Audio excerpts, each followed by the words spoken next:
Olá, queridos, é a Chay, eu a Cleidiana do Ministério, o canal Azeite e Vinho, e você está comigo no nosso 18º vídeo da nossa série Santos e Santificados.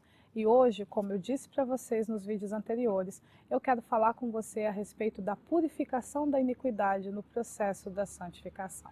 Para isso, eu quero que você leia comigo dois textos. O primeiro se encontra em Efésios 4, do 22 ao 24, e o segundo, Ezequiel 3 e 19, que diz assim, começando por Efésios. Quanto à antiga maneira de viver, vocês foram ensinados a despir-se do velho homem, que se corrompe por desejos enganosos, e a serem renovados no modo de pensar, e a revestir-se do novo homem, criado para ser semelhante a Deus, em justiça e em santidade, provenientes da verdade.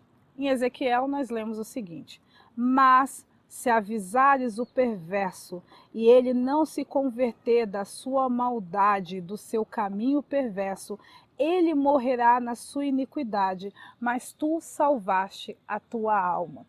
Então, o que o texto de Ezequiel, vamos começar por ele, nos remete? Ele faz a gente entender que a palavra, como eu já expliquei para vocês, que a palavra perversidade, maldade e iniquidade, elas estão relacionadas e nós podemos dizer que elas até significam sinônimas. Por que é uma pessoa perversa? É uma pessoa pervertida, que está num caminho corrompido. O que é uma iniquidade? É alguém que está fora da equidade, do equilíbrio, da moderação, ou seja, que está desviado, que está fora da justiça, porque a justiça é tudo que é reto, que é correto e que é certo. E o que é maldade? É tudo aquilo que é próprio e característico do mal. Que como nós falamos para vocês um pouquinho a respeito do mal no temor do Senhor, porque o temor do Senhor é também odiar o mal, e como foi dito para você naquele vídeo passado, enquanto o bem está apoiado no sistema da justiça, que é uma lei para todos, ou seja, a forma como você conduz a sua vida, é a forma como você também vai orientar as pessoas para conduzirem a dela. A maneira como você quer ser tratado é a maneira como você quer, é a maneira como você vai tratar os outros, e também a forma como você trata as pessoas é a maneira como Deus vai te tratar. A maldade ou o mal está fundamentado em dois pesos e duas medidas, ou seja, você estabelece uma lei para você e outra lei para outras pessoas. Tanto que eu dei o exemplo da pedofilia, que a pedofilia é um exemplo da maldade, é um exemplo do que é mal. Por quê? Porque para o pedófilo, ele violentar uma criança é bom para ele, mas a criança receber essa violência não é bom para ela. Mas se um dia esse pedófilo for preso e ele for alvo da violência física que ele mesmo causou, ele também não vai gostar. E isso é que é o mal. O mal, ele é dentro de um sistema de egoísmo e egocentrismo, onde a pessoa pensa apenas naquilo que beneficia ou favorece a ela e o resto é que se exploda. E aqui é dito que se o perverso não sair, o perverso, aquele que está corrompido, desviado, o iníquo, não se arrepender do seu caminho incorreto e não mudar a maldade das suas ações, ele vai morrer na sua iniquidade. E aí, como eu falei com vocês, que o objetivo da santificação, ela tem três aspectos, né? Ela tem o aspecto da instrução, da justiça, da edificação, do seu aperfeiçoamento e da sua maturidade espiritual, e ela também tem um aspecto da purificação da iniquidade, que é quando é tirado a cultura do mundo de dentro de você, que é quando é levado você a entender o que é certo e errado dentro de um padrão de Deus. E o que pode impedir você de ser purificado da iniquidade? Eu vou aqui elencar apenas duas coisas. A primeira é uma visão limitada a respeito do que é pecado. E a segunda é uma visão incorreta do que realmente significa justiça, ou melhor dizendo, o certo versus o errado. E falando sobre a visão incorreta de certo e errado, vamos começar por ela. Querido, eu quero que você entenda que a sua visão do que é correto e do que é certo está apoiado no padrão de justiça do mundo. E ao padrão de justiça do mundo, nas escrituras é chamado de justiça própria, que não é a justiça que não vem de Deus, mas é uma justiça estabelecida pelas próprias pessoas, certo? Então, a palavra justiça, de uma maneira geral, ela significa aquilo que é certo e aquilo que é correto.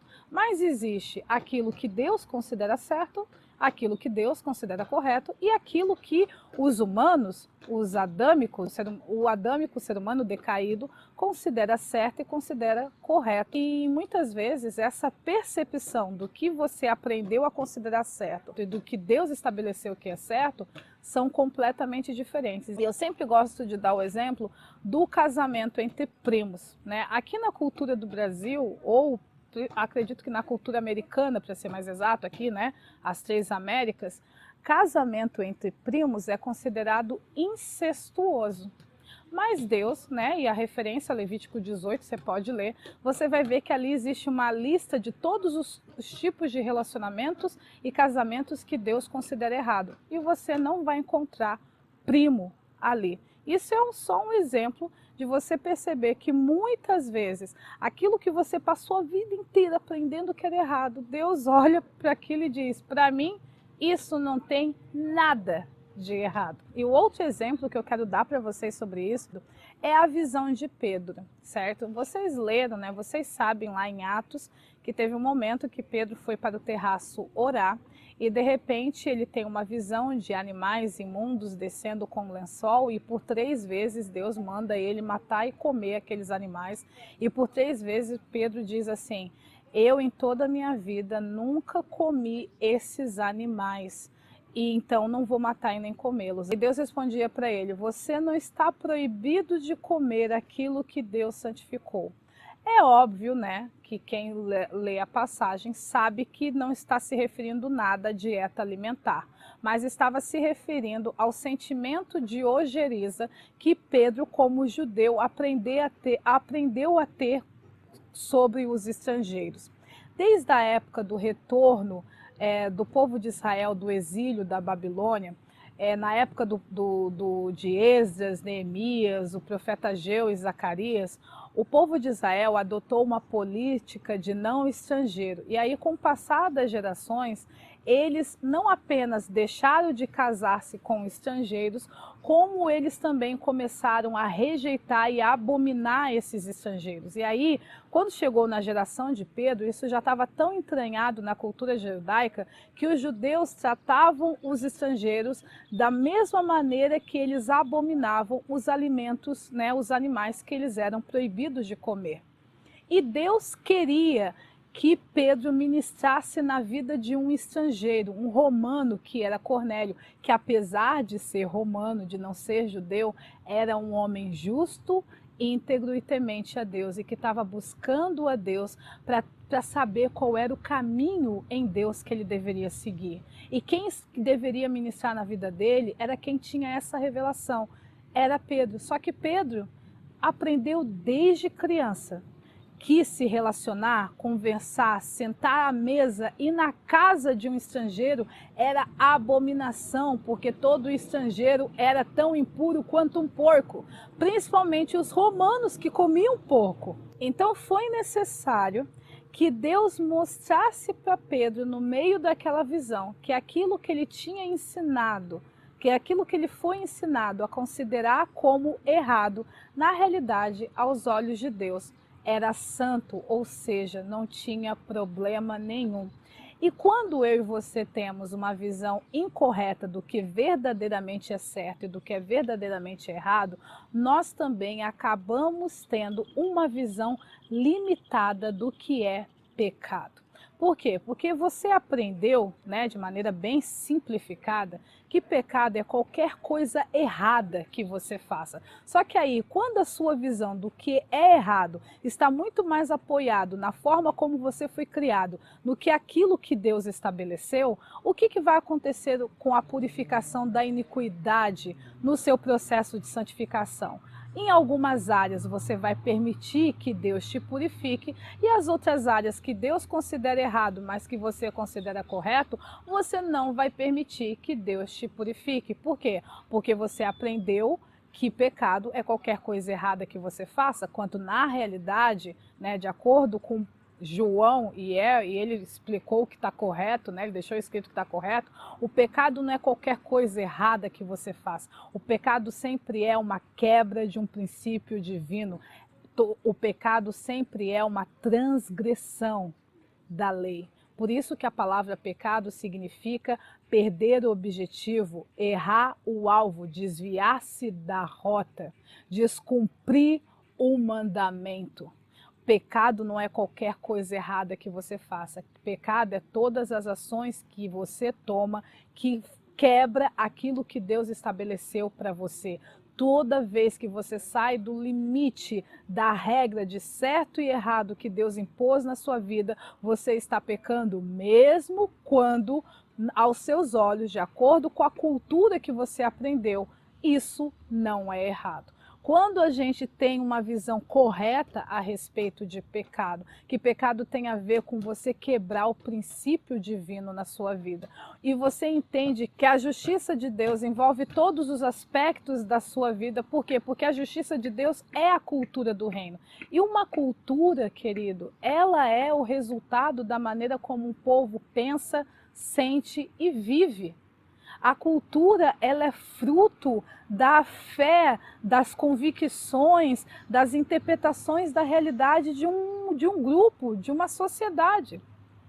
Então, quando você compreende que a justiça, e quem nos acompanha no YouTube sabe que lei é outro termo sinônimo para a justiça, né? E se você não se lembra disso, eu vou deixar aqui nos cards, né, para que você seja direcionado para o vídeo que nós ensinamos sobre isso. Você sabe, então, que pecado tem a ver com a transgressão da justiça, tem a ver com você desviar-se da justiça, tem a ver com você sair do padrão da cultura de vida, de reino que Deus estabeleceu para você. E aí, querido, quando você entende isso, você entende que pecado é muito mais complexo do que você supõe-se, porque né, é mais do que é mais do que beber, fumar, roubar, mentir, se prostituir. Tem a ver com uma forma como você trata a sua família, pais, irmãos, amigos, esposa, marido, colegas de trabalho, tem a ver como você cuida do seu dinheiro, tem a ver como você cuida dos seus relacionamentos, como você cuida do seu sacerdócio, e aí você entende que todas essas áreas da sua vida precisam de uma purificação da cultura do mundo, precisam de uma purificação da iniquidade. E como ocorre, né, essa purificação da iniquidade? Como nós lemos em Efésios, começa com mudando a sua forma de pensar, começa com os processos do arrependimento, porque a única maneira de você se despojar do velho homem e revestir-se do novo homem que é criado semelhante a Deus em justiça e santidade provenientes da verdade, é você mudando a sua maneira de pensar, é você começar a entender que, assim como Pedro entendeu por meio da visão, que aquilo que ele cresceu aprendendo que era errado, aos olhos de Deus, nunca teve erro nenhum, porque Deus não amava só os judeus, Deus ama cada povo da terra. E com isso eu encerro o nosso vídeo de hoje e até um próximo vídeo.